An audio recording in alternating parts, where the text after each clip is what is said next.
Hello friends, तमाરું स्वागत છે મારા કિચનમાં। આજે આપણે બનાવીશું એકદમ ટેસ્ટી અને હેલ્ધી એવા મિક્સ વેજીટેબલ પુડલા। અને આ પુડલા જે છે તે આપણે સવારે બાળકોના લંચ બોક્સ માટે ઝટપટ અને ફટાફટ બનાવી શકીએ છીએ। અને જો હા, તમને મારી રેસીપી પસંદ આવતી હોય અને હજુ સુધી મારી ચેનલને સબસ્ક્રાઇબ ન કરી હોય તો પ્લીઝ સબસ્ક્રાઇબ કરો। તો ચાલો બનાવીએ ટેસ્ટી એવા મિક્સ વેજીટેબલ પુડલા। તો તેના માટે સૌપ્રથમ મેં અહીં એક મીડિયમ સાઇઝની ડુંગળી છે તેને ઝીણી ઝીણી કટ કરીને લીધી છે। એક મીડિયમ સાઇઝનું ટામેટું છે તેને આ રીતે ઝીણું કટ કરીને લીધું છે। એક ગાજરને ખમણીમાં છીણી લીધું છે। એક નાનું એવું બીટ છે તેને પણ મેં છીણીને લીધું છે। અને થોડી એવી કોબીજ છે જેને પતલી પતલી સ્લાઇસમાં કટ કરી લીધી છે। ત્યારબાદ આદુ, મરચાં અને લસણ છે છીણેલા તે ઉમેરી દઈશું। થોડા એવા લીલા ધાણા ઉમેરી દઈશું। અને ત્યારબાદ હવે અહીં સૌપ્રથમ મેં 3 ચમચા ભરીને ચણાનો લોટ એટલે કે બેસન જે છે તે સૌપ્રથમ ઉમેર્યો છે। અને ત્યારબાદ 1 ચમચી જેટલો અજમો છે તેને 2 હાથમાં મસળીને આપણે ઉમેરી દેવાનો છે।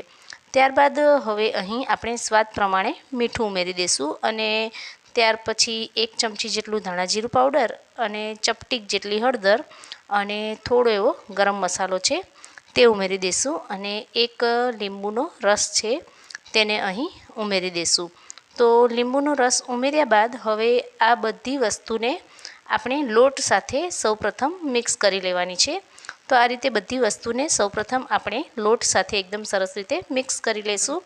અને ત્યારબાદ અહીં થોડું પાણી જ ઉમેરવાનું છે, પાણી વધારે પડતું નથી ઉમેરવાનું। તો આ રીતે પાણી મેં ઉમેરી દીધું થોડું એવું।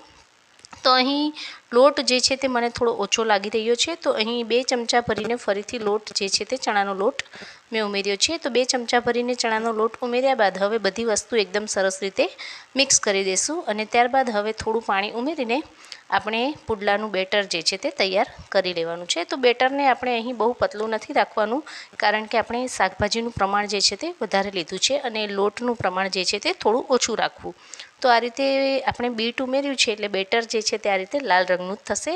તો આ રીતે લાસ્ટમાં ટેસ્ટ કરી લેવું। તો બેટર જે છે તે પુડલાનું અહીં તૈયાર થઈ ગયું છે। ત્યારબાદ હવે એક લોઢીમાં સૌપ્રથમ થોડું એવું તેલ ઉમેરીને 2 ચમચા જેટલું બેટર જે છે તે પુડલાનું ઉમેરી દઈશું। અને ત્યારબાદ હળવે હાથે પુડલાને આપણે આ રીતે ફેલાવી લઈશું। જો તમને અહીં ગરમ લાગે તો થોડા એવા પાણીવાળો હાથ કરીને પણ તેને આપણે આ રીતે ફેલાવી શકીએ છીએ। તો આ રીતે પુડલાને સૌપ્રથમ આપણે ફેલાવી લેવાનું છે લોઢી પર। અને ગેસની ફ્લેમ જે છે તે મીડિયમ રાખવાની છે, હાઈ નથી રાખવાની। અને આ રીતે પુડલું ફેલાઈ જાય ત્યારબાદ તેમાં આજુબાજુ તેલ ઉમેરી દઈશું। અને તેલ ઉમેર્યા બાદ હવે ઉપરની તરફ ડ્રાય થાય એટલે કે આ રીતે ડ્રાય થઈ જાય ત્યારબાદ તેને આપણે પલટાવીને બીજી તરફ શેકાવા દેશું। અને ફરીથી આજુબાજુ તેલ જે છે તે ઉમેરી દઈશું। તો આ રીતે જ પુડલાને બંને બાજુ પલટાવીને સરસ એવું શેકી લેવાનું છે। તો અહીં આ રીતે પુડલાને બંને બાજુ પલટાવીને એકદમ સરસ રીતે મીડિયમ ગેસની ફ્લેમ રાખીને શેકી લેવાનું છે। તો તૈયાર છે અહીં ટેસ્ટી એવા મિક્સ વેજીટેબલ પુડલા। અને આ રીતે પુડલા જો તમે ક્યારેય ન બનાવ્યા હોય તો એકવાર જરૂરથી ટ્રાય કરજો। તો આ રીતે લંચ બોક્સ માટે આપણે ઝટપટ ફટાફટ મિક્સ વેજીટેબલ પુડલા જે છે તે બનાવી શકીએ છીએ।